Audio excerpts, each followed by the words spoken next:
Salam rahayu untuk kita semuanya. Selamat datang kembali di channel Kak Tika Jurnal Spiritual. Semoga teman-teman semua tetap dalam keadaan sehat-sehat saja saat mendengarkan podcast saya kali ini. Pada kesempatan kali ini saya share tentang kasta alam. Kasta alam dimulai dari makhluk hidup, kemudian benda-benda alam yang tidak bernyawa, dan juga benda-benda langit.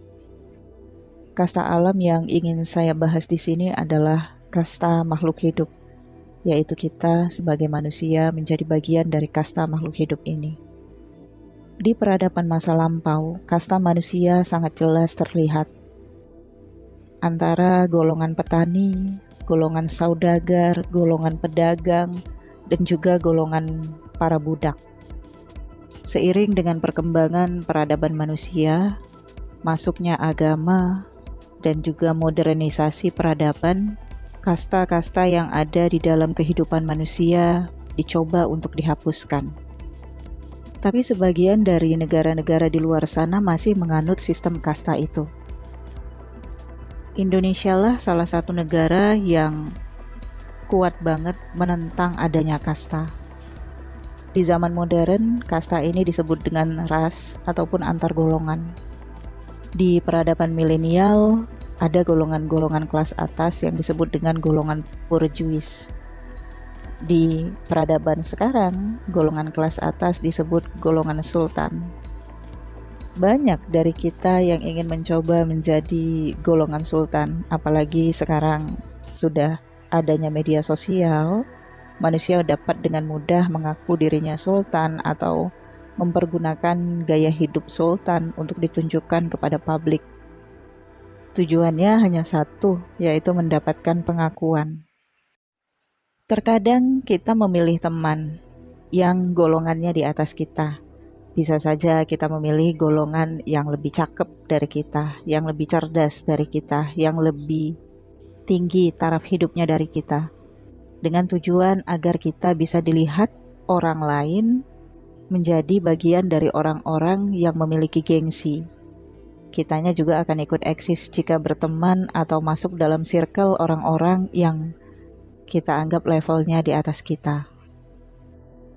Atau terkadang kita memilih circle atau pertemanan yang kita anggap levelnya di bawah kita. Misalnya aja kita berteman dengan orang-orang yang penampilannya tidak lebih baik daripada kita, wajahnya tidak lebih cantik dari kita atau tidak lebih tampan dari kita, dengan tujuan agar kita bisa terlihat rendah hati atau menekan rasa kesombongan karena kita berteman dengan orang-orang yang gaya hidupnya atau kita anggap levelnya itu di bawah kita. Ini juga adalah salah satu bukti bahwa kita memiliki mindset untuk mengukur golongan ataupun kasta dari orang-orang yang berada di circle kehidupan kita. Berteman dengan orang-orang yang kita anggap levelnya di atas kita tidak akan membuat kita berada selevel dengan mereka. Saat itu kita mungkin masih bisa menahan rasa iri, rasa cemburu ketika berteman dengan orang-orang yang kita pandang levelnya di atas kita. Tetapi kita tidak akan bisa menghindari rasa kecil hati. Tidak akan bisa menghindari rasa minder. Rasa itu pasti muncul di dalam pikiran dan hati. Kita mencoba hidup berada di level golongan yang sebenarnya bukan level kita. Pasti banyak yang kita korbanin, termasuk perasaan, dan bahkan sampai ke harga diri. Di awal kita mungkin akan merasa asyik-asyik aja, happy, bahagia, mendapatkan pengakuan dari orang yang melihat kita bahwa kita segolongan dengan orang-orang yang kita pikirkan di atas kita. Sehingga kita kayak ngerasa mendapatkan gengsi dan harga diri. Tapi ketika saatnya kita lagi sensitif, pasti ada kesedihan, merasa harga diri kita hilang. Mungkin ada kata-kata dari circle pertemanan kita itu yang ngomongnya merendahkan, atau mengecilkan, atau menyudutkan, yang membuat kita kayak berkorban harga diri hanya untuk berada di circle yang kita inginkan.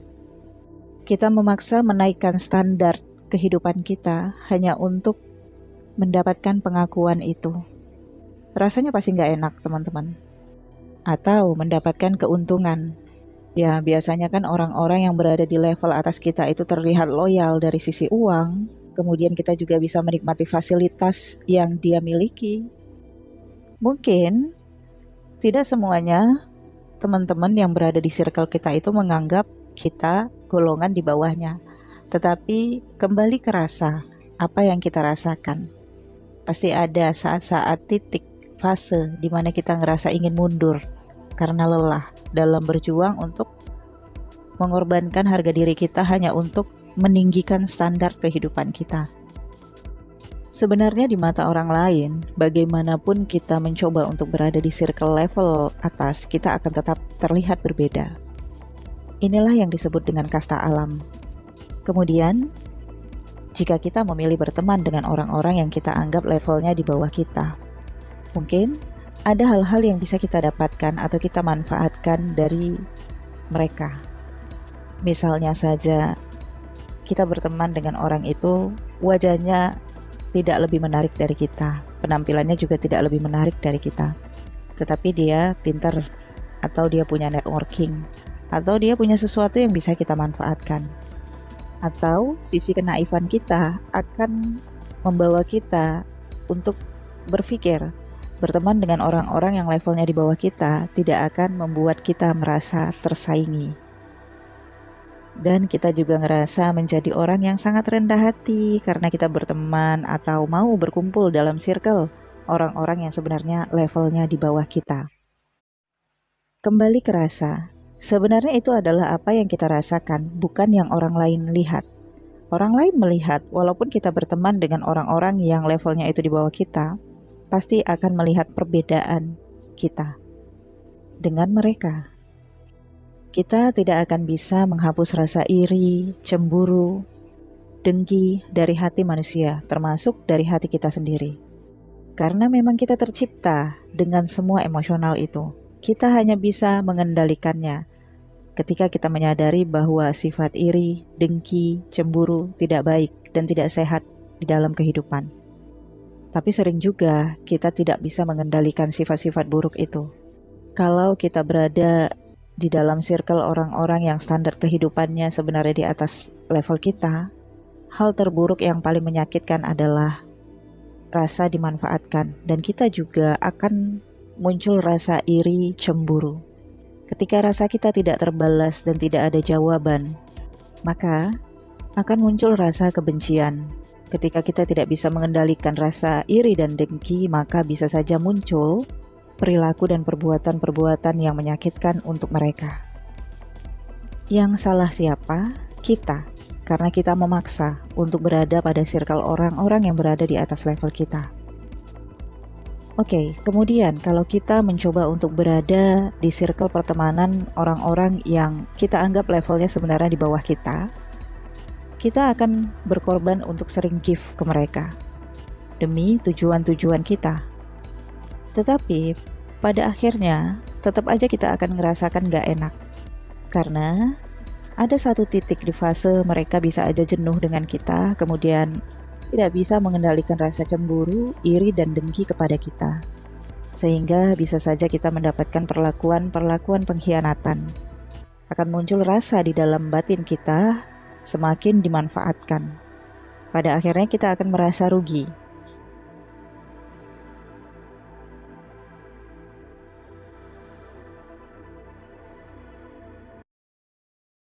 Karena kita menganggap diri kita investasi kepada orang-orang yang sebenarnya kita pikir itu adalah golongan di bawah level kita.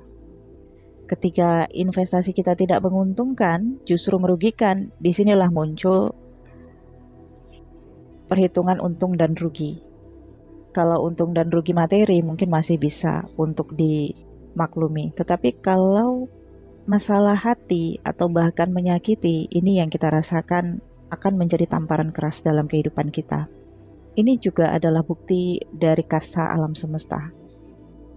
Oke Kak Tika, kita nggak berteman dengan golongan orang yang kita anggap levelnya di atas kita. Nggak juga kita berteman dengan orang-orang yang circle-nya itu sebenarnya kita anggap di bawah level kita. Kita berteman dengan yang standar-standar aja deh, yang kita anggap levelnya sederajat dengan kita. Kita berteman dengan orang-orang yang kita anggap selevel dengan kita dari pendidikannya, dari agamanya, dari religiusnya atau spiritualnya, dari kekayaan orang tuanya, atau ya kita lihat sama mandirinya dengan kita, oke. Tetapi justru itu tidak akan membuat kita berkembang. Justru disitulah titik munculnya persaingan dan kompetisi dalam circle pertemanan. Karena rasa sama dan tidak ingin disaingi, tidak ingin salah satu dalam circle itu naik lebih tinggi. Ketika salah satu ada yang mencoba naik lebih tinggi, yang lain akan narik sehingga kita akan terus berada tetap dalam circle itu. Kita tidak bisa berkembang, kita tidak akan bisa menjadi lebih maju dari mereka. Kita hanya akan bisa maju ketika kita keluar dari circle itu. Bukan mencari orang-orang yang levelnya di atas kita atau berteman dengan orang-orang yang levelnya di bawah kita, tetapi ketika kita berjuang sendiri, ketika kita menemukan kesendirian, kemudian melepaskan kemelekatan-kemelekatan kita, barulah kita bisa melihat jalan kita terang. Kita akan lebih bisa fokus untuk pekerjaan kita, untuk tujuan kita, untuk cita-cita kita. Kita tidak punya saingan, tidak ada kompetisi, karena kita berpacu untuk kemajuan kehidupan kita sendiri, untuk kemenangan cita-cita kita sendiri. Ketika kita sudah fokus, mungkin berbulan-bulan, bertahun-tahun, baru kita tersadarkan, wah ternyata saya sudah semaju ini. Barulah kita melihat lagi ke belakang, apakah mereka yang tadinya berteman di circle kita berada lebih maju dari kita, atau di bawah kita, atau di belakang kita. Di sanalah kita bisa temukan tingkat kemajuan kita sudah sampai di mana, teman-teman. Maknanya, ketika kita sendiri berjuang dalam kehidupan kita keluar dari circle pertemanan kita, atau mereka menyudutkan kita, mengasingkan kita, sebenarnya itu adalah cara alam untuk menarik kita dan menempatkan kita pada posisi kasta kita di mata alam. Walau saat ini gencar banget anti kasta atau anti antar golongan, tetapi realistisnya kita masih bisa rasakan ada hukum alam yang memang tidak bisa dirubah oleh manusia, walaupun peradaban itu berganti. Yang berganti hanyalah namanya, seperti yang saya sebutkan tadi. Di peradaban milenial, orang-orang golongan atas disebut dengan kaum borjuis. Di peradaban saat ini, orang-orang golongan atas disebut dengan kaum sultan. Dan untuk golongan menengah ke bawah terpecah menjadi bermacam-macam golongan, termasuk golongan dari background pendidikan, background agama, dan lain sebagainya. Yang membentuk itu sebenarnya manusia sendiri, yang merasa ingin menjadi salah satu dari golongan orang-orang yang dia anggap satu frekuensi dengannya. Namun sebenarnya kalau kita membiarkan diri kita ditempatkan oleh alam pada golongan kita yang seharusnya, justru kita akan lebih merasa nyaman, karena tidak ada pemaksaan dari diri kita untuk mencoba lebih tinggi atau mencoba untuk lebih rendah. Kasta alam itu ada, teman-teman, dan tidak akan pernah bisa hilang sampai peradaban ini berganti. Jadi kita tidak perlu mencoba untuk memaksakan diri kita untuk menaikkan standar kita atau menurunkan standar kita. Kita sudah punya standar yang kita bawa sejak lahir.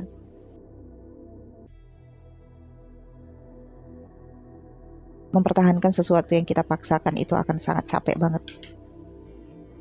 Pada akhirnya kita akan merasa lelah, titik terendah, tidak berdaya. Kemudian kita akan berpasrah, membiarkan Tuhan menempatkan kita bukan pada tempat kita yang seharusnya. Walaupun saat itu kita merasa mandek, stagnan, kita ngerasa ini bukan dunia kita, ini bukan tempat kita. Tetapi kita berpikir saat itu, ini hanya sementara, saya akan berubah, saya akan bangkit. Kemudian setelah kita bangkit, apakah kita akan dikembalikan ke circle pertemanan kita dulu yang terlalu kita paksakan? Tidak. Kita akan menemukan circle yang baru, dunia yang baru. Kalaupun kita tidak ketemu circle yang baru, kita akan nyaman dengan kesendirian. Karena kita sudah melepaskan kemelekatan yang kita paksakan di masa sebelumnya. Disinilah kita akan menjadi diri sendiri. Diri sendiri dengan pengalaman dan pelajaran kehidupan yang sudah kita dapat. Kita akan mendapatkan kenyamanan. itu hal yang paling berkah yang kita dapatkan dalam kehidupan kita. Oke teman-teman, saya pikir cukup sampai di sini sharing kali ini. Semoga bermanfaat ya. Nantikan video selanjutnya. Jangan lupa di like, comment, share ke teman-teman kamu, share ke media sosial kamu. Mohon maaf jika saya ada salah kata. Terima kasih. Sampai jumpa.